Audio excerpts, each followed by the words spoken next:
Halo Tribuners, selamat siang. Anda sedang menyaksikan live update Tribun News edisi Minggu 13 Februari 2022. Seperti biasa, kami akan menyajikan informasi terkini dari berbagai daerah yang akan dilaporkan secara langsung oleh reporter kami di lapangan. Bersama saya Diamita, inilah live update selengkapnya. Kita menuju kabar pertama, Tribuners.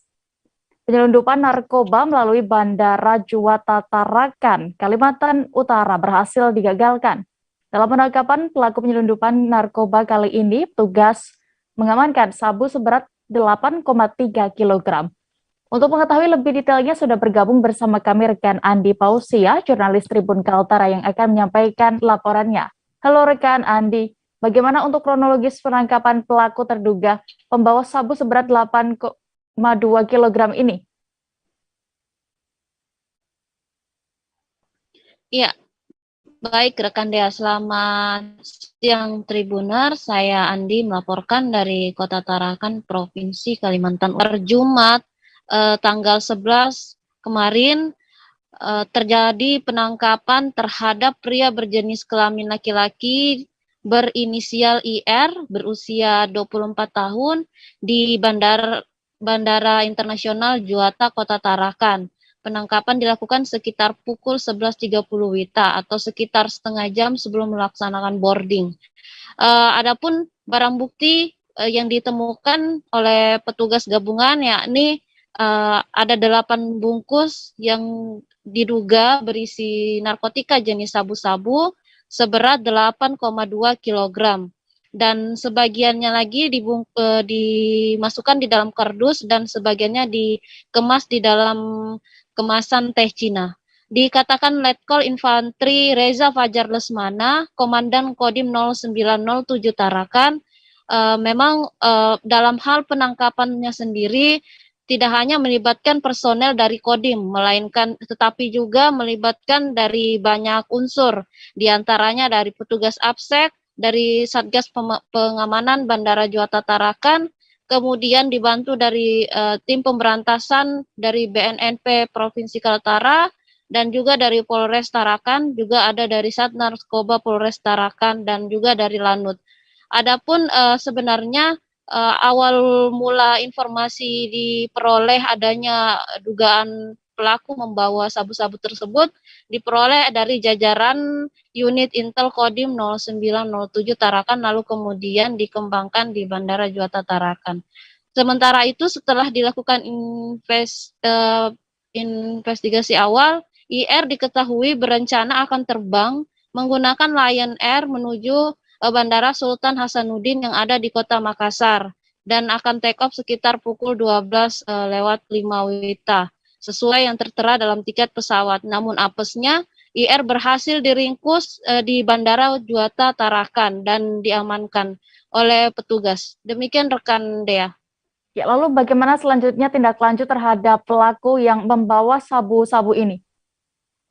Ya, rekan Dea, dikatakan Komandan Kodim 0907 Tarakan, Letkol Infantri Reza Fajar Lesmana, pihaknya segera mengamankan terduga pelaku, lalu kemudian melakukan pemeriksaan. Dan setelah itu pihaknya juga sudah menghubungi pihak Polres Tarakan dan BNNP Kaltara. Terduga pelaku saat itu mengenakan baju berwarna kemeja coklat pendek dan memakai masker berwarna putih.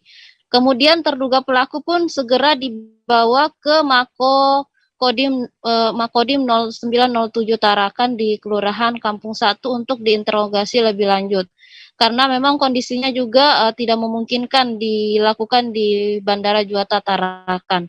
Lalu kemudian di hari yang sama pada hari Jumat itu sorenya langsung juga saat itu Komandan Kodim 0907 Tarakan melakukan press release bersama awak media terkait adanya pengungkapan 8,2 kg sabu tersebut. Dan selanjutnya di saat itu juga dari Komandan Kodim 0907 Tarakan menyerahkan secara resmi baik barang bukti 8,2 kg sabu beserta pelaku IR kepada BNNP Kaltara untuk ditindaklanjuti lebih lanjut atau diperiksa lebih lanjut. Demikian rekan Dea. Baik, Tribuners, berikut akan kami tampilkan wawancara jurnalis kami bersama Dandim 0907 Tarakan, Letkol Infanteri Reza Fajar Lesmana. Selengkapnya. Pengamanan terduga dengan barang bukti ini tidak semerta hanya personil dari Kodim saja, karena tadi di bandara itu kita juga ada dari Satgas Pengamanan Bandara yang ada dengan kita, kemudian dibantu juga ada dari BNN maupun dari Polres. Jadi ada anggota juga yang tadi di sana dari narkoba ya, yang bersama-sama kita di bandara, walaupun secara mayoritasnya informasi awal maupun tidak lanjut awalnya dari jajaran unit Intel Kodim. Namun pada saat proses pengamanan terduga dengan barang bukti itu disaksikan oleh atau dibantu oleh rekan-rekan dari BNN dan dari Polres serta Satgas Bandara. Ya, dalam hari ini dari Lanut termasuk dari APSEK pengamanan dari Bandara Juwata. Ya, jadi ini bukan hanya kami sendiri, walaupun secara tindak lanjut awal sampai dengan sebelum penangkapan itu memang informasi yang dikembangkan dari jajaran unit Intel Kodim, lalu kami berkoordinasi dengan pihak-pihak tadi, Polres, BNN, kemudian dari Satgas Bandara, termasuk dari pihak Bandara Juwata. Kita laksanakan pengamanan terduga kurang lebih tadi pukul 11.30 waktu Indonesia Tengah di Bandara Juwata. Jadi sebelumnya kita memang mengamankan dulu si terduga ini di bandara, namun karena situasi waktu itu tidak memungkinkan, maka kita amankan di sini. Tapi ketika kami bawa di sini, kami sudah koordinasi dengan Pak Kapolres, kemudian dari BNN, sehingga penyerahannya dilaksanakan di Makodim. Mungkin demikian ya teman-teman ya. Polda Sumatera Utara membongkar makam korban tewas dugaan penganiayaan di kerangkeng milik Bupati Langkat nonaktif, terbit rencana perangin-angin. Ada dua makam yang dibongkar pada Sabtu 12 Februari 2022 kemarin. Informasi lengkapnya akan disampaikan rekan Freddy, jurnalis Tribun Medan yang kini sudah tersambung bersama kami. Halo rekan Freddy, bagaimana untuk proses pembongkaran makam korban tewas kerangkeng Bupati Langkat ini, bisa dijelaskan? Iya, baik Dea dan juga pemirsa. Jadi kemarin itu Polda Sumut itu melakukan pembongkaran dua makam korban tewas kerangkeng Bupati Langkat yang berada di Kabupaten Langkat begitu. Nah, adapun dua korban tewas itu yang kuburannya dibongkar adalah Saryanto dan juga Abdul begitu. Jadi kedua kuburan mereka itu dibongkar dan jasadnya itu diangkat untuk diteliti. Nah, polisi dari tim Inafis dan juga laboratorium forensik itu memeriksa tulang belulang dari sisa jenazah yang ada di situ. Mereka memeriksa apakah ada tidak tindak pidana yang masih tertera atau menempel pada bagian tulang mereka begitu. Namun nanti hasilnya akan disampaikan karena memang masih perlu diteliti oleh tim lapor Polda Sumut begitu. Sementara untuk satu korban lainnya itu keluarganya menolak untuk dilakukan pembongkaran kuburan begitu dia. Namun demikian Polda Sumut masih terus berusaha membujuk agar makam Ucok korban tewas yang ketiga itu segera dibongkar begitu dia. Ya, lalu kenapa hanya dua makam yang dibongkar dan bagaimana hasilnya, rekan Freddy? Iya dia, untuk makam si Ucok itu korban ketiga yang tewas pada tahun 2015 itu keluarga tidak berkenan untuk dibongkar atau diotopsi begitu. Tapi polisi masih terus meminta agar keluarga itu mengizinkan karena memang lokasi kuburannya ini sudah hilang begitu. Jadi kuburannya itu sudah, tempat pemakamannya sudah tidak kelihatan lagi, sehingga keluarga pun tidak mengizinkan dan beberapa keluarga inti juga sudah tidak bisa lagi dihubungi begitu. Dan untuk hasil dari pemeriksaan laboratorium forensik itu nanti akan disampaikan karena memang berdasarkan hasil dari sementara itu beberapa organ dari kedua jenazah itu memang mengalami keretakan atau pergeseran begitu dari yang tidak semestinya. Artinya diduga kuat itu memang benar-benar ada terjadi penganiayaan sehingga mengakibatkan mereka meninggal dunia, begitu deh. Ya, lalu sejauh ini bagaimana untuk perkembangan kasusnya, rekan Freddy? Dan selain 3 korban tewas ini, ada lagi kah temuan polisi di tempat kejadian? Iya, jadi Polda Sumut itu masih terus menyelidiki kasus tewas korban kerangkeng Bupati Langkat terbit rencana perangin-angin, dan mereka sudah memeriksa sedikitnya 65 saksi, dan Polda Sumut juga menemukan 6 orang itu cacat akibat dugaan penganiayaan yang dilakukan selama mereka di kerangkeng di rumah pribadi terbit rencana perangin-angin. Dan 6 orang yang cacat itu, 1 diantaranya mengalami cacat di telinga sebelah kirinya itu seperti bekas gigitan, sehingga telinganya itu sedikit putus, begitu deh. Dan polisi juga telah menemukan alat bukti, salah satunya yaitu berupa selang berbentuk padat. Itu selang itu diduga digunakan mereka untuk menganiaya tahanan. Jadi tahanan itu diduga dicambuk begitu sekujur tubuhnya, sehingga mengakibatkan mereka luka atau bahkan berujung maut begitu. Baik, Tribuners, terkait kejadian ini rekan kami sudah melakukan wawancara bersama Kabid Humas Polda Sumatera Utara, Kombes Hadi Wahyudi. Berikut keterangan lengkapnya. Hari ini Polda Sumatera Utara melakukan pembongkaran terhadap 2 kuburan yang diduga meninggal dunia, di mana kedua orang ini adalah penghuni kerangkeng milik Bupati Nonaktif Langkat, yaitu terbit rencana perangin-angin. Dugaan dari kedua korban ini meninggal pada periode bulan Februari tahun 2019 dan bulan Juli tahun 2021. Saat ini penyidik menggali untuk melengkapi penyidikan dan penyelidikan yang sudah dilakukan di tahap-tahap awal. Ya, ada berapa tim yang diterjunkan? Saat ini ada 2 tim dari forensik kepolisian, dari Inavis, kemudian di Treskrim ada di 2 lokasi, yang satu di Sawit Seberang, kemudian di Saibenga ini. Dengan inisial siapa? Iya, jadi yang dibongkar hari ini di 2 tempat yang berbeda. Untuk yang di sini inisialnya S, kemudian yang di Sawit Seberang inisialnya A. Ya, makanya cukup ya. Cukup. Ya. Kabar berikutnya datang dari Sumatera Selatan.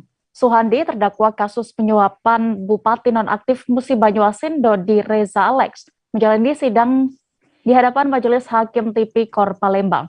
2 oknum pejabat di Dinas PUPR Muba, Herman Mayori dan Edi Umari juga mengikuti sidang. Dalam sidang ini, Suhandi memberikan keterangannya terkait suap 4 proyek senilai 20 miliar lebih yang diperolehnya dari Dinas PUPR Muba. Detail informasinya akan disampaikan rekan jurnalis Sriwijaya Pos Indonesia yang kini sudah bergabung bersama kami. Halo rekan Nisha, bisa disampaikan apa saja saat itu yang dikatakan oleh Suhandi dalam sidang?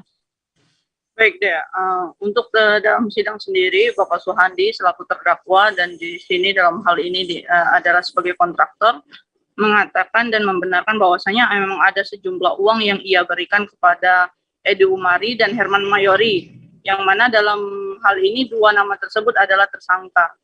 Seperti itu deh. Ya, bagaimana lalu kaitannya terdakwa Suhandi ini dengan Bupati Muba Nonaktif Dodi Reza yang dalam hal ini juga sebagai tersangka? Oke, untuk Suhandi dan Bupati Muba sendiri, Dodi Reza mengatakan bahwa Bapak Suhandi ini tidak ada kaitannya langsung kepada Bapak Dodi Reza selaku Bupati Muba. Yang terdakwa Suhandi mengatakan bahwa dirinya tidak pernah memberikan uang secara langsung. Uang dalam hal ini adalah pembagian fee atau janji kepada Bupati Muba terkait 4 proyek yang didapatnya di Dinas PUPR Muba. Seperti itu ya. Ya, lalu apa agenda sidang selanjutnya dan juga kapan dijadwalkan, rekan Nisha? Oke, Untuk jadwal sidang atas terdakwa Suhandi sendiri akan dilaksanakan pada Kamis mendatang pada 17 Februari 2022 dengan agenda tuntutan jaksa penuntut umum. Seperti itu ya. Baik, terima kasih rekan Nisha untuk laporan Anda dari Palembang. Selamat kembali bertugas. Kita menuju informasi berikutnya, Tribuners. Peristiwa tanah longsor menerjang Kabupaten Sinjai, Sulawesi Selatan. Material longsor menutupi badan jalan Dusun Bua, Desa Baru, Kecamatan Sinjai Tengah. Akibatnya akses jalan tidak bisa dilalui masyarakat untuk beraktivitas. Kabar selengkapnya akan disampaikan wartawan dari Tribun Timur, ada Samsul Bahri yang kini sudah terhubung bersama kami. Halo rekan Samsul. Halo Mbak Dea di Studio Tribun News Jakarta. Ya, baik. Bisa diceritakan bagaimana untuk kronologi peristiwa tanah longsor ini? Ya, baik. Pada Jumat kemarin, pada pukul 20 waktu Indonesia Tengah, peristiwa hujan lebat melanda seluruh wilayah Kabupaten Sinjai, Provinsi Sulawesi Selatan.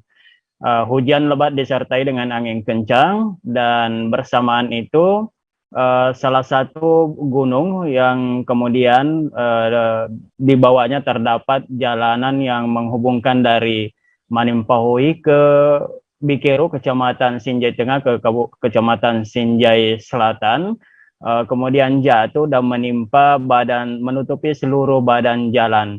Selain itu juga menimpa ada 2 unit rumah yang ada di sekitar itu, dan terdapat beberapa rumah yang lainnya di beberapa titik di desa tersebut, tepatnya berada di Dusun Bua, Desa Baru, Kecamatan Sinjai Tengah. Dan hingga kemarin peristiwa tanah longsor itu masih terus dibersihkan materialnya, dan hingga tadi malam baru dapat kembali dilalui oleh kendaraan Badia. Iya, lalu terkait tadi Anda sebutkan bahwa material longsor juga menimpa beberapa rumah di sana. Lalu apakah ada korban jiwa, rekan Samsul? Iya, dengan adanya peristiwa tanah longsor tersebut, ada 6 unit rumah yang kemudian ikut menjadi tertimpa. Ke-6 rumah tersebut masing-masing pemilik bernama Hamira usia 70 tahun, Suardi 45 tahun, kemudian ada Ibrahim 60 tahun, Basri 45 tahun, dan Rohani 60 tahun, dan Visi 60 tahun.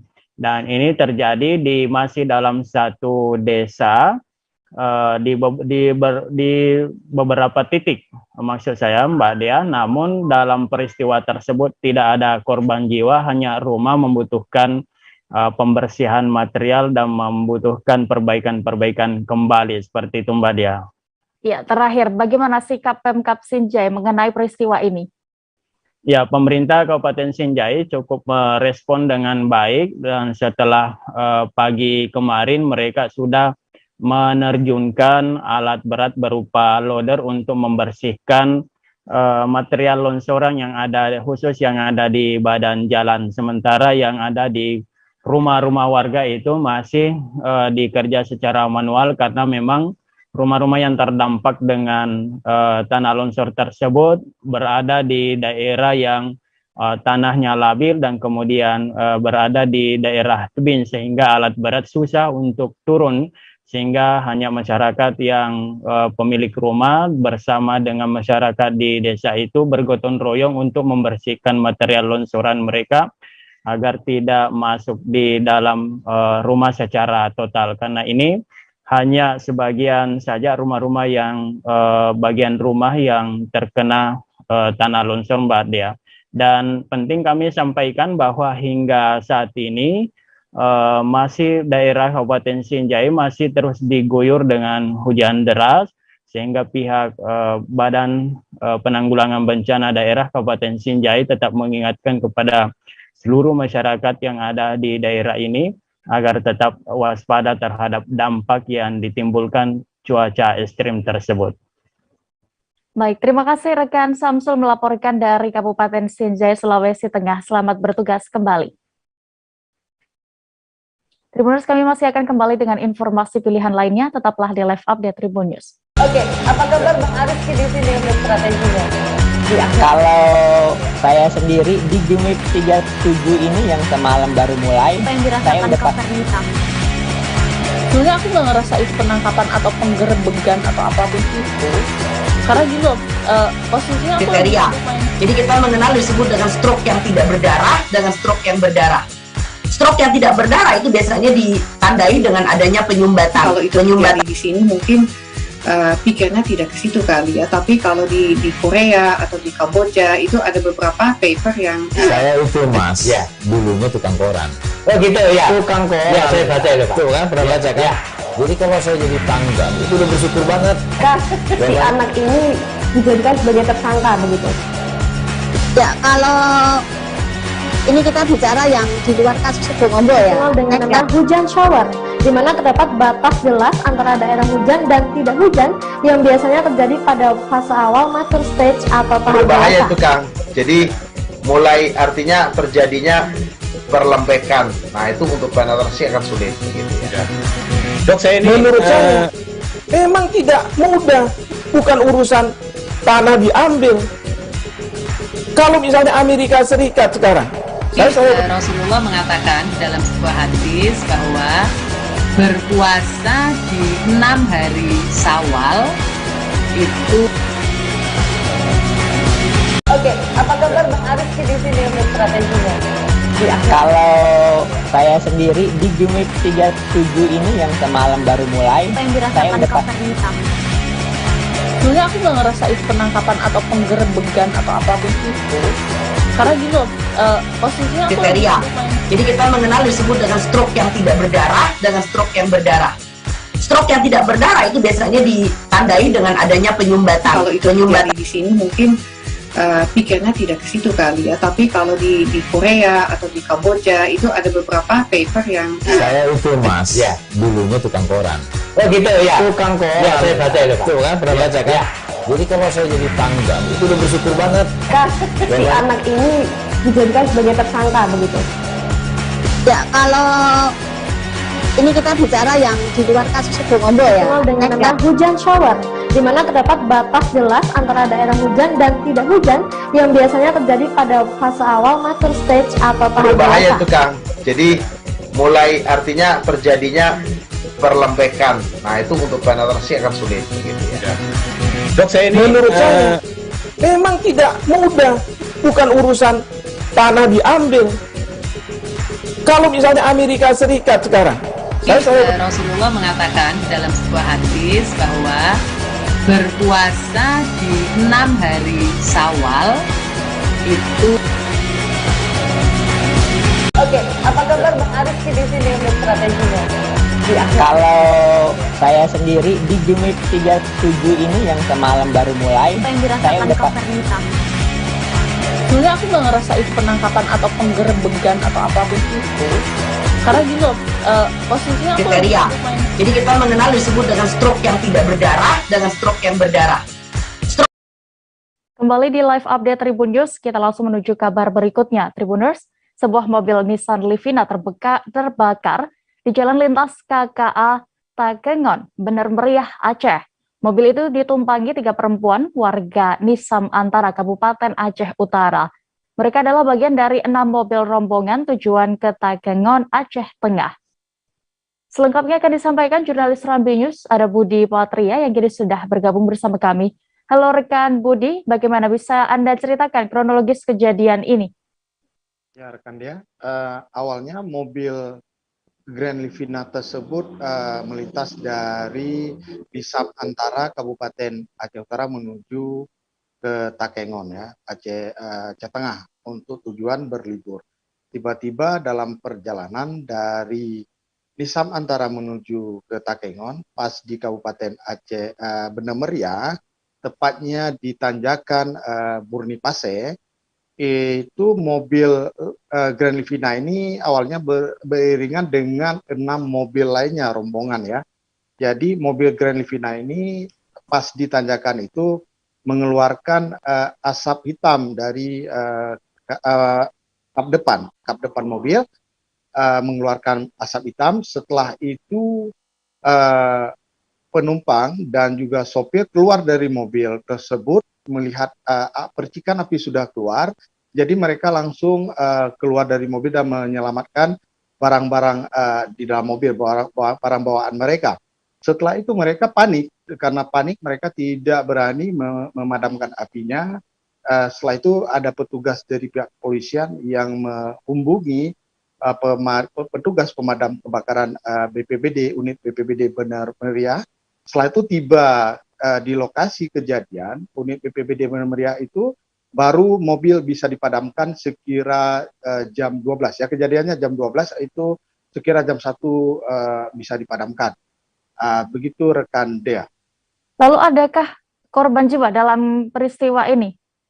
Ya rekan Dea, karena memang waktu asap tebal keluar dari kap mobil, penumpang dan sopir mobil Grand Livina itu cepat keluar, artinya menyelamatkan diri dan juga barang-barang bawaan mereka. Di dalam mobil itu, Saralat, Dea, itu bukan 3 orang, berjumlah 5 orang, ada anak kecil 1 orang. Memang semuanya penumpang dan sopir itu perempuan hendak menuju ke Takengon dalam rangka berlibur ya, karena mengingat itu hari Sabtu dan Minggu. Korban jiwa tidak ada, Dea, dan kondisi mobil yang terbakar itu saat ini masih di lokasi dan sudah di Polisland, diamankan oleh pihak kepolisian Polsek Permata di jajaran Polres Benar Meriah, dan menunggu evakuasi dari pemilik mobil tersebut. Ya, saat ini masih di lokasi, begitu, Dea. Baik, terima kasih rekan Budi Patria untuk laporan Anda dari Aceh. Selamat bertugas kembali. Kita beralih ke Kalimantan Timur. Tim Direktorat Jenderal Gakum KLHK menggerebek kegiatan penambangan batubara ilegal di sekitar lokasi ibu kota negara baru. Lokasi berada di Greenbelt, Waduk Samboja, Taman Hutan Raya Bukit Soeharto, Kecamatan Samboja, Kabupaten Kutai Kartanegara. Dalam operasi kali ini, tim berhasil mengamankan 7 orang terduga pelaku. Informasi lengkapnya akan disampaikan oleh Rita Lavenia, reporter Tribun Kaltim yang kini sudah siap dengan informasinya. Halo rekan Rita. Ya, halo Dea dan Tribuner. Rekan Rita, bagaimana awalnya hingga operasi tangkap tangan ini bisa terjadi? Ya, Dea, aktivitas penambangan ilegal ini memang sudah lama tercium oleh masyarakat ya. Oleh sebab itu pada akhir Januari 2022 lalu, sejumlah masyarakat melapor kepada Balai Pengamanan dan Penegakan Hukum Lingkungan Hidup dan Kehutanan Wilayah Kalimantan. Jadi sehingga pada Jumat 4 Februari 2022, Direktorat Jenderal Gakum KLHK Pusat turun melakukan sidak dan benar terdapat aktivitas penambangan ilegal di kawasan tersebut. Namun sayangnya hingga saat ini Balai Gakum KLHK belum menginformasikan berapa luasan yang telah digarap para penambang ilegal ini, termasuk berapa kerugian negara yang ditimbulkan, Dea dan Tribuner. Lalu sampai saat ini sudah berapa orang pelaku yang diamankan pihak kepolisian dan bagaimana juga langkah dari Ditjen Balai Gakum KLHK sendiri? Ya, dari 7 orang yang diamankan, Ditjen Gakum KLHK menetapkan ada 4 orang tersangka. Namun 4 pelaku ini semuanya masih merupakan operator alat berat ya. Ditjen Balai Gakum KLHK juga berjanji akan memburu para pemodal juga pembeli batu bara dari tambang ilegal ini, Dea dan Tribuners. Ya, lalu benarkah Rita lahan yang digarap para penambang ilegal ini ternyata masih masuk dalam wilayah pembangunan ibu kota negara baru? Ya benar, Dea dan Tribuners, karena dari informasi yang kita dapat ya dari Kepala UPTD Tahura Bukit Soeharto, kawasan ini berada di Penajam Pasir Utara dan Kutai Kartanegara yang masuk dalam wilayah pembangunan IKN, di mana Penajam Pasir Utara itu memiliki masuk 83% untuk pembangunan IKN, dan untuk kukarnya sendiri itu 17% ya, Dea. Nah, mereka juga menyampaikan sejauh ini sudah ada 1.000 hektar kawasan yang sudah ditambang di kawasan itu, Dea. Namun itu di luar tambang ilegal yang diungkap ini, jadi mereka belum bisa memastikan berapa luasan yang sudah ditambang oleh para penambang ilegal ini, Dea, karena susahnya akses masuk. Jadi mereka akan segera memasuki daerah wilayah tersebut yang ditambang untuk mengukur berapa sebenarnya sudah digarap oleh para penambang ini, Dea dan Tribuners. Baik, terima kasih rekan Rita Lavenia untuk laporan Anda. Selamat bertugas kembali. Tribuners, kami masih akan kembali lagi seusai jeda berikut, tetaplah di live update. Oke, apa kabar Bang Aris di sini untuk strateginya? Kalau saya sendiri di Jumip 37 ini yang semalam baru mulai, Apa yang saya dirasakan udah Kopernita? Sebenarnya aku nggak ngerasain penangkapan atau penggerebekan atau apapun itu. Karena gini loh, posisinya aku Kriteria. Jadi kita mengenal disebut dengan stroke yang tidak berdarah dengan stroke yang berdarah. Stroke yang tidak berdarah itu biasanya ditandai dengan adanya penyumbatan. Kalau itu terjadi di sini mungkin pikirnya tidak ke situ kali ya, tapi kalau di Korea atau di Kamboja itu ada beberapa paper yang Saya itu Mas, ya, dulunya tukang koran. Oh gitu ya. Tukang koran. Ya, saya baca itu Pak. Tuh kan, pernah baca kan? Ya. Jadi kalau saya jadi tanggam, itu udah bersyukur banget. Si anak ini dijadikan sebagai tersangka begitu. Ya, kalau ini kita bicara yang di luar kasus Sebongombo ya. Dikenal dengan nama hujan shower, di mana terdapat batas jelas antara daerah hujan dan tidak hujan yang biasanya terjadi pada fase awal mature stage atau tahap Berbahaya dewasa. itu Kang. Jadi mulai artinya terjadinya perlembekan. Nah itu untuk penetrasi akan sulit. Gitu, ya. Dok, saya ini Menurut saya memang tidak mudah, bukan urusan tanah diambil. Kalau misalnya Amerika Serikat sekarang, Rasulullah mengatakan dalam sebuah hadis bahwa berpuasa di 6 hari Syawal itu. Oke, apa kabar Bang Aris di sini untuk strateginya? Kalau saya sendiri di Jumip 37 ini yang semalam baru mulai, Apa yang saya dirasakan udah Kopernita? Sebenarnya aku nggak ngerasain penangkapan atau penggerebekan atau apapun itu. Karena gini loh, posisinya aku Kriteria. Jadi kita mengenal disebut dengan stroke yang tidak berdarah dengan stroke yang berdarah. Stroke yang tidak berdarah itu biasanya ditandai dengan adanya penyumbatan. kalau itu terjadi di sini mungkin pikirnya tidak ke situ kali ya, tapi kalau di Korea atau di Kamboja itu ada beberapa paper yang Saya itu Mas, ya, dulunya tukang koran. Oh gitu ya. Tukang koran. Ya, saya baca itu Pak. Tuh kan, pernah baca kan? Ya. Jadi kalau saya jadi tanggam, itu udah bersyukur banget. Si anak ini dijadikan sebagai tersangka begitu. Ya, kalau ini kita bicara yang di luar kasus Sebongombo ya. Dikenal dengan nama hujan shower, di mana terdapat batas jelas antara daerah hujan dan tidak hujan yang biasanya terjadi pada fase awal mature stage atau tahap Berbahaya dewasa. itu Kang. Jadi mulai artinya terjadinya perlembekan. Nah itu untuk penetrasi akan sulit. Gitu, ya.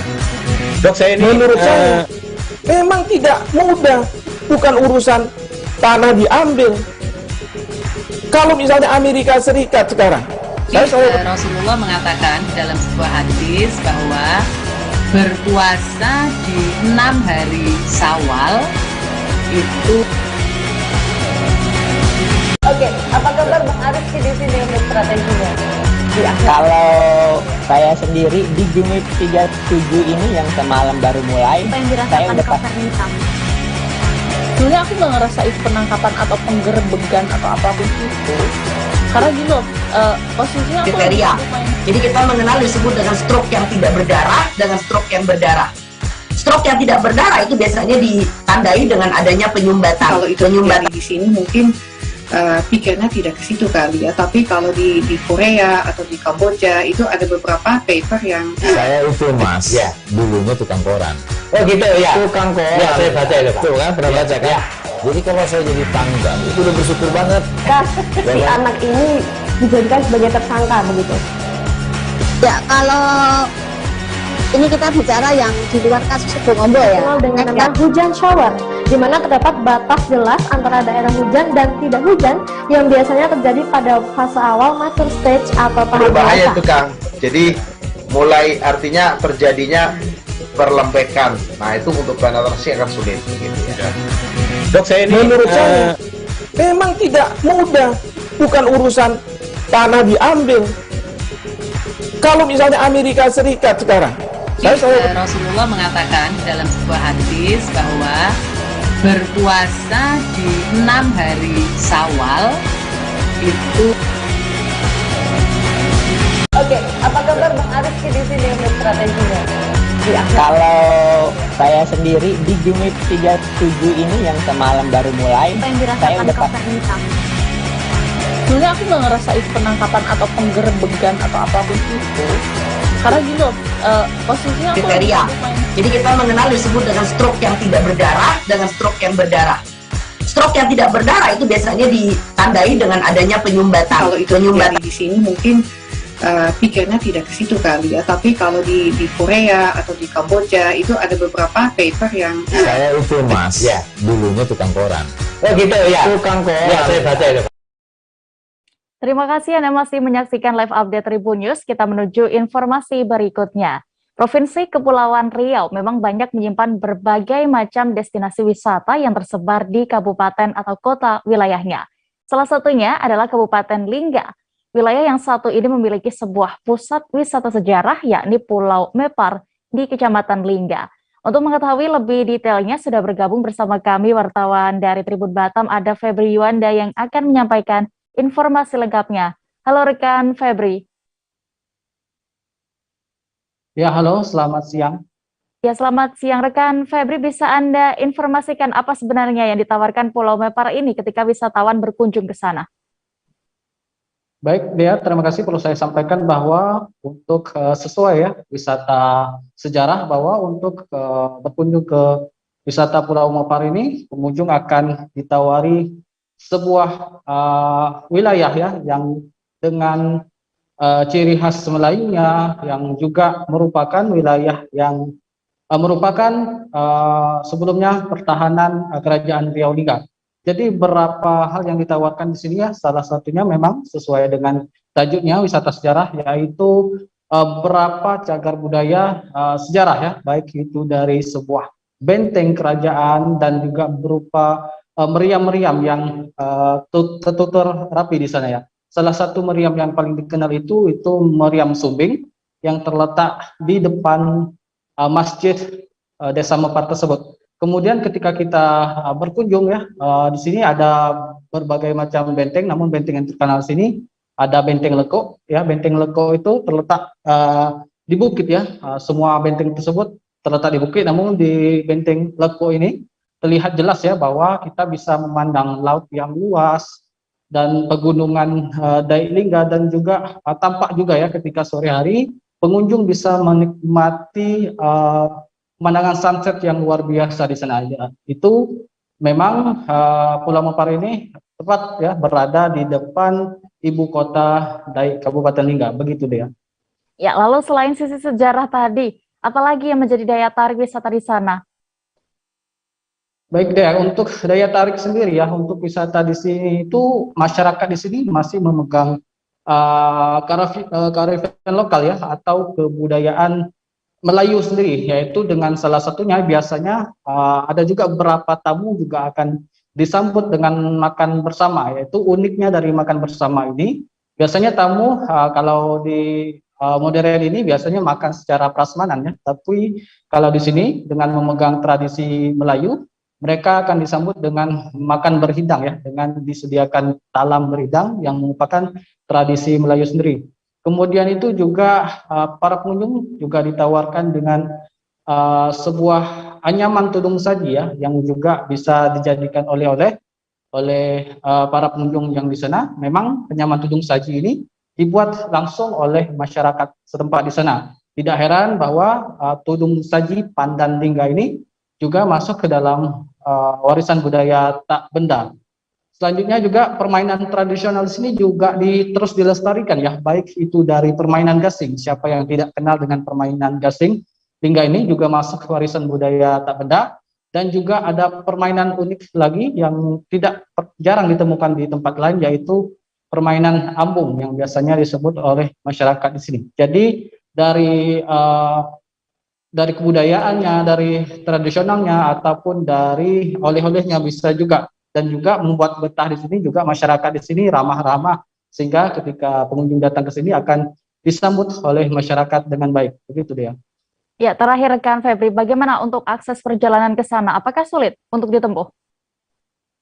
Baik dia, kalau untuk akses perjalanan ke sini itu tidak sulit ditempuh ya, karena memang Pulau Mopar sendiri tepat berada di depan ibu kota Daik Lingga. Jadi ketika pengunjung menyeberang dari pelabuhan Tanjung Buton di Daik Lingga itu akan makan waktu lebih kurang 5 menit. Namun ketika dari pusat Kepulauan Riau ataupun dari kota Batam ataupun kota Tanjung Pinang, pengunjung juga bisa menggunakan kapal transportasi laut yang setiap harinya berangkat dari pelabuhan Batam, Telaga Punggur Batam, dan juga ada pelabuhan dari Tanjung Pinang, Sri Bintanpura, begitu dia. Baik, Tribuners, berikut ini akan kami tampilkan hasil wawancara rekan jurnalis kami bersama pegiat sejarah Lingga adalah Zuardi selengkapnya. Mopar itu berasal dari kata bagaimana masyarakat awalnya melepas, karena pulau itu adalah pulau sebagai tempat para nelayan yang dulunya, sehingga kata melepas itu iaitu tempat mengampai atau menjemurkan jaring dan sebagainya, sehingga terjadilah sebutan Pulau Mopar. Jadi di Pulau Mopar itu dulunya adalah sebagai, boleh dikatakan, serambi daripada Kesultanan Riau Lingga. Karena apa? Karena ketika orang-orang yang ingin menghadap atau menuju ke kerajaan Riau Lingga, maka dia memasuki lewat Mopar, iaitu sebagai pintu awal. Maka di situ juga banyak terdapat tadi selain peninggalan cagar budaya berupa benteng-benteng, ada 4 buah benteng di sana. Yang lebih terkenal adalah Benteng Lekuk, dan masih menyisakan 8 buah meriam. Di antara 8 buah itu, satu yang sangat populer, yaitu meriam Sombeng yang ada. Selain itu juga di Pulau Mopar tadi banyak terdapat makam-makam yang berhubungan dengan ketokohan Kesultanan Lingga. Bukan saja sebagai peninggalan yang sangat syarat dengan sejarah, tetapi dia banyak tadi ada istiadat yang berlaku di situ. Bahkan tadi ada lagi bagaimana tadi seni budaya, seperti tadi ada permainan rakyat, main tadi apung gila. Kita menuju Papua, Tribuners. Turnamen Waena Cup 2 yang digelar di lapangan Obohau Waena resmi dibuka. Wali Kota Jayapura, Ben-Hur Tomimano, diwakili oleh Sekretaris Dinas Pemuda dan Olahraga Kota Jayapura, Jaya Kusuma, membuka acara tersebut. Turnamen Waena Cup 2 tahun ini diikuti oleh 24 klub sepak bola. Informasi lebih lengkapnya akan disampaikan Aldi Bimbantara, jurnalis Tribun Papua. Halo Aldi, bisa Anda informasikan jalannya gelaran turnamen Waena Cup 2 ini? Iya, halo Dea dan juga Tribuners. Turnamen Waena Cup 2 resmi dibuka oleh Wali Kota Jayapura, Ben-Hur Tomimano, yang diwakili oleh Sekretaris Dinas Pemuda dan Olahraga Kota Jayapura, Jaya Kusuma, di lapangan Obohau Waena, Kota Jayapura, Papua. Dea dan juga Tribuners, dapat saya informasikan berdasarkan pantauan kami di lapangan, pembukaan gelaran turnamen Waena Cup 2 tersebut ditandai dengan penendangan bola oleh Sekretaris Dinas Pemuda dan Olahraga Kota Jayapura, Jaya Kusuma, di lapangan Obohau Waena. Dea. Ya, lalu adakah harapan khusus dari Sekum PSSI Papua saat menyaksikan juga gelaran pertandingan eksibisi perdana di sana? Iya, Dea dan juga Tribuners, memang dalam kesempatan wawancara bersama kami pihak awak media, termasuk kami Tribun Papua, ini Sekretaris Umum PSSI Papua, Parson Horota, dirinya menyebutkan bahwa semua wasit yang dilibatkan dalam turnamen Waena Cup 2 ini merupakan wasit yang telah berlisensi, sehingga memang memberikan jaminan kualitas jalannya pertandingan, dan juga diharapkan dari adanya pertandingan ataupun turnamen-turnamen lokal semacam turnamen Waena Cup 2 ini, diharapkan pihaknya dapat memunculkan bibit-bibit baru khususnya di dunia persepak bolaan dan lebih menjunjung tinggi sportivitas para pemain, khususnya para pemain-pemain Papua begitu. Dea. Ya, lalu Aldi, bisa Anda informasikan terkait akses masuk ke lapangan Obohau Waena ini bagi para penontonnya?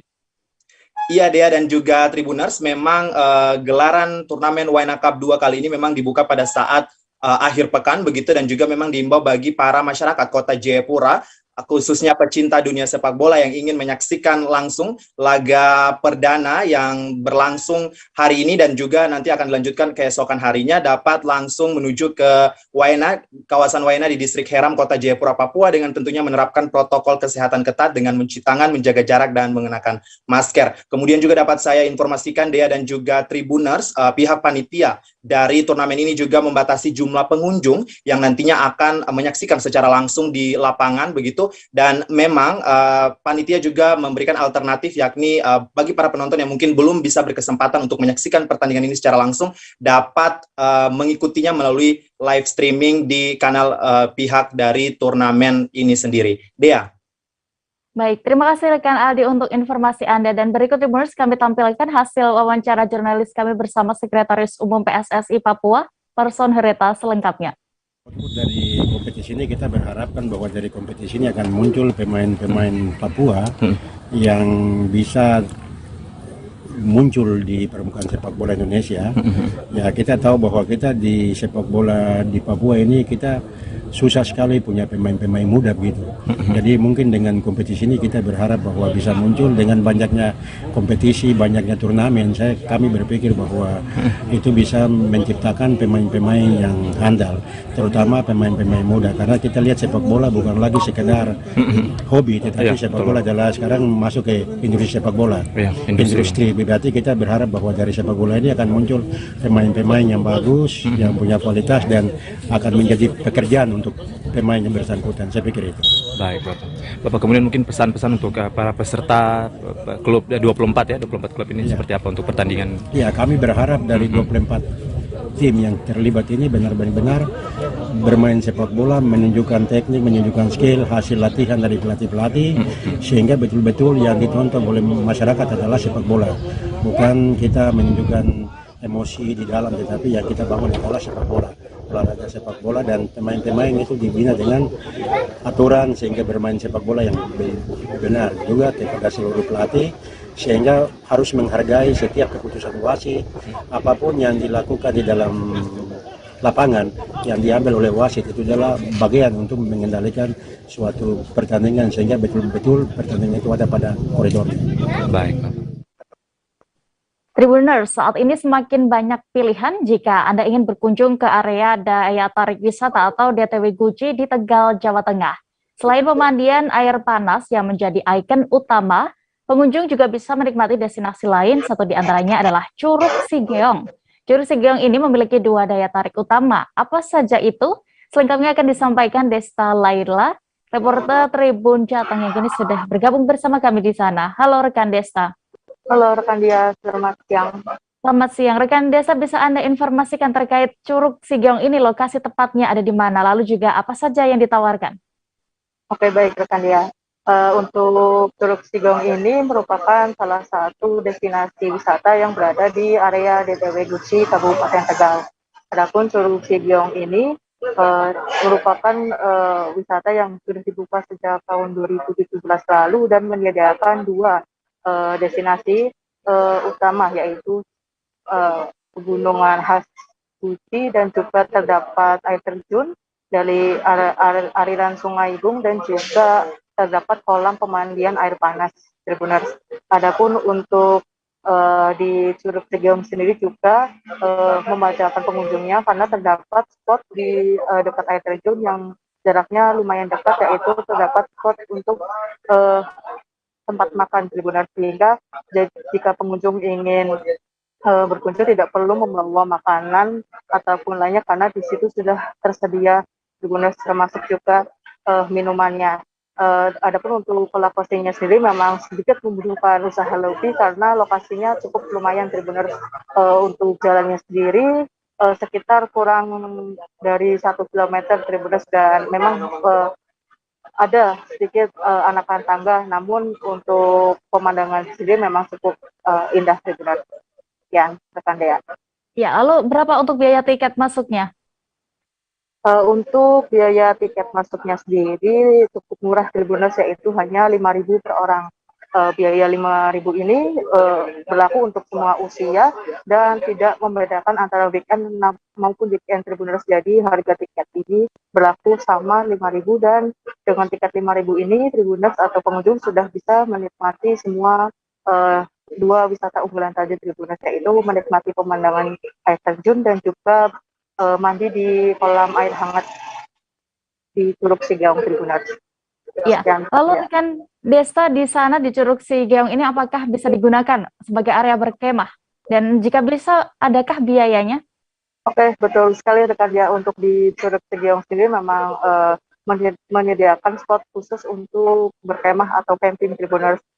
Sehingga bagi pengunjung yang mungkin ingin berkemah di lokasi Curug Sigeong ini hanya perlu membayar sewa tempat sekitar 10.000 per orang atau per rombongannya. Namun memang untuk peralatan sendiri termasuk tendanya Tribuners harus membawa sendiri karena dari pihak Curug Sigeong hanya menyediakan tempat lain saja, dan biaya 10.000 tersebut sudah bisa menikmati air terjun tadi dan juga mandi di kolam air panas tersebut, rekan Dea.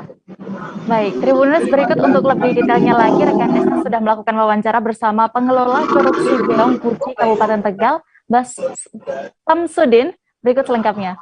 Ini berarti ada apa aja sih Pak wisatanya? Wisatanya ya termasuknya ya ada air terjun, kali air panas, itu aja. Itu aja. Kalau untuk tiket masuknya berapa Pak? Tiket masuk 5.000 perak. 5.000 sumbangan pengelolaan. Per orang ya semuanya? Iya. Oke, terus ini pengunjungnya sudah mulai banyak lagi apa gimana Pak? Ya belum begitu banyak sih ya, kecuali hari libur ya kadang ada masuk, tapi kalau hari biasa ya ada gitu. Kadang-kadang ya sampai kosong juga ada gitu. Tapi kalau ini hari libur rata-rata berapa Pak pengunjungnya? Hari libur kurang lebihnya ya 150-200. Kalau weekday hari biasa? Ya hari-hari biasa ya paling ya 50-an lah. Ada 50 ya? Belum bisa di ini prediksi. Berarti puluhan ya Pak ya? Oke, berarti ini daya tarik utamanya air terjun ya Pak? Air terjun Sigeong. Sigeong ya. Kalau ini berarti alirannya namanya? Aliran dari Sungai Gung. Ke Sungai Gung ya? Kita beralih ke Sumatera Selatan, Tribuners. Bupati Banyuasin Haji Askolani Jasi mengecek pasar desa Srikaton, Kecamatan Air Salek. Pengecekan dilakukan Bupati Askolani untuk mengetahui kondisi perdagangan yang ada di sana. Detail informasinya akan disampaikan wartawan Tribun Sumsel, ada Muhammad Ardiansyah yang kini sudah bergabung bersama kami. Halo rekan Ardi, dalam rangka apa? Bisa Anda jelaskan Bupati Askolani Jasi ini mendatangi pasar desa Srikaton? Baik, selamat siang Dea, selamat siang Tribuners. Jadi Bupati Askolani mendatangi pasar desa Srikaton di Kecamatan Air Saleh merupakan untuk jadwal pelantikan kades yang ada di Kecamatan Air Saleh. Tetapi untuk pengecekan pasar tersebut merupakan di luar jadwal, dan itu merupakan inisiatif langsung dari Bupati Askolani terkait untuk pengecekan secara langsung aktivitas yang ada di pasar maupun harga minyak serta kondisi stok minyak goreng yang ada di pasar desa Air Srikaton tersebut ya. Ya, lalu bagaimana respons dari masyarakat dan juga pedagang di sana saat mengetahui ada bupati yang datang? Baik, Dea. Jadi masyarakat yang mengetahui orang nomor 1 yang ada di Kabupaten Banyuasin datang langsung ke pasar, menyambut baik dan menyampaikan keluh kesah kepada sang bupati bahwa mereka saat ini kesulitan untuk membeli minyak goreng karena memang stok yang ada saat ini tidak tersedia. Hampir di seluruh pasar tidak ada minyak goreng karena stok yang dikirim dari pusat dan juga dari Palembang itu terhambat karena memang saat ini terjadi kelangkaan minyak goreng. Nah, dan juga kehadiran Bupati Banyuasin ini sendiri dimanfaatkan masyarakat untuk berfoto maupun bahkan ada yang meminta bayar terhadap belanjaan yang mereka beli. Tapi respon dari Bupati Banyuasin Askolani tidak tidak langsung menolak, tapi langsung meminta kepada si ajudan agar membayar apa yang menjadi permintaan dari masyarakatnya, begitu Dea. Ya, terakhir rekan, apa tindakan yang langsung diambil oleh Bupati Banyuasin ini mengetahui minyak goreng ternyata langka di Desa Serikaton? Nah, baik Dea, jadi mengetahui keluh kesah masyarakat bahwa minyak goreng di Desa Serikaton ini langka, membuat Bupati Banyuasin sendiri langsung menelpon dan menghubungi pihak terkait, terutama Dinas Perdagangan, untuk langsung memasok minyak goreng ke wilayah ini. Nah, tapi menurut dari dinas bahwa memang untuk menuju ke sana memang butuh waktu karena memang akses yang menuju ke Desa Serikaton merupakan akses dari perairan sehingga membutuhkan waktu melalui jalur perairan, begitu Dea. Baik, Tribuners, terkait hal ini, rekan jurnalis kami sudah melakukan wawancara bersama Bupati Banyuasin Haji Askolan Dijasi. Berikut keterangan lengkapnya untuk Anda. Hari ini kita meninjau pasar tradisional yang ada di Kecamatan Air Saleh, dan setelah kita cek ke pasar, ternyata memang ada kelangkaan minyak sayur dan harganya relatif tinggi, 16.000, ada 16.100, dan barang juga tidak banyak. Tapi ada yang membanggakan juga di pasar tradisional, kalau bahasa Banyuasin kalangan. Ini sudah muncul produksi sumber daya alam yang ada di Banyuasin, terutama di 12 gerakan yang kita canangkan dengan masyarakat Kabupaten Banyuasin sudah mulai nampak di pasar tradisional ini. Seperti sayur-sayur, saya lihat tadi sudah banyak sayur yang hasil produksi daripada masyarakat yang ada di desa-desa. Yang kedua, kaitan dengan ikan, saya lihat tadi banyak juga yang mendapatkan dari inilah sebenarnya yang kita harapkan, yang menjadi target kita, biar perekonomian ini bisa berkembang di Kabupaten Banyuasin, sehingga produksi dari masyarakat kita dibeli oleh masyarakat kita. Jadi perputaran keuangan di desa, di caman itu bisa putar di desa itu. Ini tentunya yang membahagiakan saya sebagai kepala daerah. Artinya masyarakat sudah mengikuti apa yang sudah kita anjurkan di masyarakat, sehingga perekonomian kita akan bergerak. Kalau melihat perkembangan hari ini sudah jam 8, masyarakat masih ramai berbelanja di pasar kalangan ini. Dan terus kita tingkatkan perekonomian yang ada di pedesaan, sehingga ekonominya terus tumbuh di masyarakat. Dan di pinggir tadi kita lihat juga banyak kuliner seperti jual sate, jual minuman tebunya pun hasil dari produksi dari masyarakat sini. Nah, ini barangkali yang terus kita lakukan Kebakaran terjadi di Jalan Setia Luhur, Dwi Korap, Pakowa, Manado, Sulawesi Utara pada Kamis 10 Februari lalu. Kebakaran tersebut menghanguskan salah satu ruko di kawasan tersebut. Akibat insiden itu terdapat sekira 5 pemilik kios yang merugi.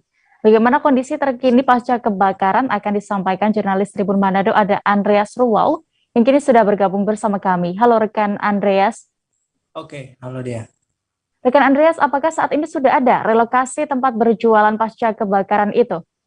Ya, untuk saat ini belum disiapkan untuk para pedagang ya yang menjadi korban dari kebakaran tersebut oleh pemerintah setempat. Namun mereka memanfaatkan lahan-lahan yang masih kosong seperti memakai badan jalan atau memakai trotoar jalan kaki untuk berjualan, misalnya konter pulsa yang ada di sekitar situ. Dan walaupun itu cukup mengganggu, tapi mereka sudah tidak punya pilihan lain dan harus mengambil lokasi untuk berjualan kembali. Kalau tidak, apalagi di masa pandemi seperti saat ini, akan sulit bagi para pedagang yang menjadi korban musibah kebakaran tersebut. Demikian deh. Ya, rekan Andreas, bahwa TKP kebakaran ini berada di dekat Pasar Karombasan ya. Lalu bagaimana pengaruhnya terhadap arus lalu lintas di sana? Ya, baik dari arus lalu lintas maupun aktivitas perdagangan di Pasar Karombasan itu masih terbilang cukup normal ya pada terpantau kemarin, di mana arus lalu lintasnya seperti biasa. Kalau pasar itu sering macet ya, tapi walaupun begitu, kemacetan juga makin agak padat kendaraan karena para kendaraan itu harus berhati-hati saat melintasi reruntuhan bangunan yang ada di lokasi kebakaran, sehingga mereka menjaga kecepatan dan tentunya mengganggu kendaraan-kendaraan yang lain yang ada di belakang dan membuat tumpukan kendaraan makin panjang seperti itu dia. Ya, terakhir bagaimana untuk kondisi terkini di lokasi kebakaran? Oke, untuk situasi di lokasi kebakaran itu cukup banyak, masih banyak warga yang ingin tahu atau masih banyak penduduk sekitar situ yang penasaran terhadap terhadap kondisi terkini TKP, namun mereka tidak bisa masuk karena sudah di polisi lain, dan korban-korban juga masih sering berdatangan mencari sisa barang-barang yang mungkin ditinggalkan atau yang masih bisa diselamatkan, dan belum ada tanda-tanda dari pemilik kios atau dari bantuan dari pemerintah yang disalurkan di lokasi kebakaran itu, dan hingga saat ini masih berupa reruntuhan bangunan yang hangus terbakar gitu deh. Baik, terima kasih rekan Andreas Rowo untuk laporan Anda dari Manado. Selamat bertugas kembali. Tribuners, kita jeda lagi sejenak, tetaplah di live update. Oke, apa kabar Bang Arif di sini untuk strateginya? Kalau saya sendiri di Jumip 37 ini yang semalam baru mulai, saya udah sebenarnya aku nggak ngerasa itu penangkapan atau penggerebegan atau apapun itu, karena gini loh, posisinya aku kriteria. Jadi kita mengenal disebut dengan stroke yang tidak berdarah dengan stroke yang berdarah. Stroke yang tidak berdarah itu biasanya ditandai dengan adanya penyumbatan. Kalau itu terjadi di sini mungkin pikirnya tidak ke situ kali ya, tapi kalau di Korea atau di Kamboja itu ada beberapa paper yang saya itu mas, ya dulunya tukang koran. Oh gitu ya. Tukang koran. Ya, saya baca itu Pak. Tuh kan pernah baca kan? Ya. Jadi kalau saya jadi tanggal itu udah bersyukur banget. Si anak ini dijadikan sebagai tersangka begitu. Ya, kalau ini kita bicara yang di luar kasus Sebongondo ya. Dengan nama hujan shower, di mana terdapat batas jelas antara daerah hujan dan tidak hujan yang biasanya terjadi pada fase awal mature stage atau tahap berbahaya itu Kang. Jadi mulai artinya terjadinya perlembekan. Nah itu untuk penetrasi akan sulit gitu ya. Dok, saya ini menurut saya memang tidak mudah, bukan urusan tanah diambil. Kalau misalnya Amerika Serikat sekarang, Rasulullah mengatakan dalam sebuah hadis bahwa berpuasa di 6 hari Syawal itu. Oke, apa kabar Bang Arif di sini untuk strateginya? Kalau saya sendiri di Jumip 37 ini yang semalam baru mulai, saya udah sebenarnya aku nggak ngerasa itu penangkapan atau penggerebegan atau apapun itu, karena gini loh, posisinya kriteria. Jadi kita mengenal disebut dengan stroke yang tidak berdarah dengan stroke yang berdarah. Stroke yang tidak berdarah itu biasanya ditandai dengan adanya penyumbatan. Kalau itu terjadi di sini mungkin pikirnya tidak ke situ kali ya, tapi kalau di Korea atau di Kamboja itu ada beberapa paper yang saya itu mas, ya dulunya tukang koran. Oh gitu ya. Tukang koran. Ya, saya baca itu Pak. Tuh kan pernah baca kan? Ya. Jadi kalau saya jadi tanggal itu udah bersyukur banget. Si anak ini dijadikan sebagai tersangka begitu. Ya, kalau ini kita bicara yang di luar kasus Sebongondo ya. Dengan nama hujan shower, di mana terdapat batas jelas antara daerah hujan dan tidak hujan yang biasanya terjadi pada fase awal mature stage atau tahap berbahaya itu Kang. Jadi mulai artinya terjadinya perlembekan. Nah itu untuk penetrasi akan sulit gitu ya. Dok, saya ini menurut saya memang tidak mudah, bukan urusan tanah diambil. Kalau misalnya Amerika Serikat sekarang, Rasulullah mengatakan dalam sebuah hadis bahwa. Kembali di live update, kita menuju kabar berikutnya Tribuners dari Jawa Barat. Belum seminggu dibuka, Holy Wings Cafe and Resto Bogor sudah membuat pelanggaran. Akibatnya kafe yang berlokasi di Jalan Pajajaran, Kecamatan Bogor Timur, Kota Bogor itu harus mendapatkan sanksi. Saat ini kami sudah tersambung dengan rekan Rahmat, jurnalis Tribun Bogor yang akan menyampaikan informasi lebih lengkapnya. Halo rekan Rahmat. Ya rekan Dea. Ya rekan Rahmat, bisa Anda informasikan apa sebenarnya yang menyebabkan Holy Wings Bogor ini diberikan sanksi? Dan sanksi apa itu? Baik, Dea dan rekan-rekan Tribuners lainnya, yang menyebabkan Cafe Holy Wings Bogor yang berlokasikan di Jalan Naya Pajajaran, Kecamatan Bogor Timur, Kota Bogor diberikan sanksi oleh Satuan Polisi Pamong Praja dan petugas lainnya adalah terkait pelanggaran prokes PPKM level 3 Kota Bogor. Hal tersebut sesuai dengan Inmendagri nomor 9 tahun 2022. Adapun prokes yang dilanggar oleh Holy Wings Bogor tersebut adalah soal kapasitas pengunjung yang melebihi dari kapasitas yang sudah ditetapkan di PPKM level 3 Kota Bogor. Begitu, Dea. Ya, lalu Rahmat, secara teknis ini pemeriksaan ketertiban tersebut dilakukan apa saja dan bagaimana respons dari pengelola Holy Wings Bogor sendiri? Untuk secara teknisnya dilakukan pada hari Jumat lalu, sekira beberapa petugas gabungan mulai dari Satuan Polisi Pamong Praja Kota Bogor, Satuan Kepolisian Polresta Kota Bogor, dan para petugas lainnya. Adapun untuk tanggapan dari pemilik Cafe Holy Wings Bogor tersebut, beliau mengaku ketika ditanya oleh Satuan Polisi Pamong Praja Kota Bogor, tidak mengetahui soal persentase kapasitas pengunjung yang dibolehkan di PPKM level 3 Kota Bogor. Adapun untuk dia hanya mengetahui untuk jam operasional yang diperbolehkan oleh pemerintah Kota Bogor di PPKM level 3 Kota Bogor. Namun untuk Cafe Holy Wings ini sendiri, menurut Satuan Polisi Pamong Praja Kota Bogor diperbolehkan buka hingga pukul 00 waktu Indonesia bagian Barat, karena Cafe Holy Wings ini bukanya pada pukul 18.00. Begitu, Dea. Ya, terakhir rekan Rahmat, selain Holy Wings Bogor ini tempat mana saja yang dilakukan sidak juga?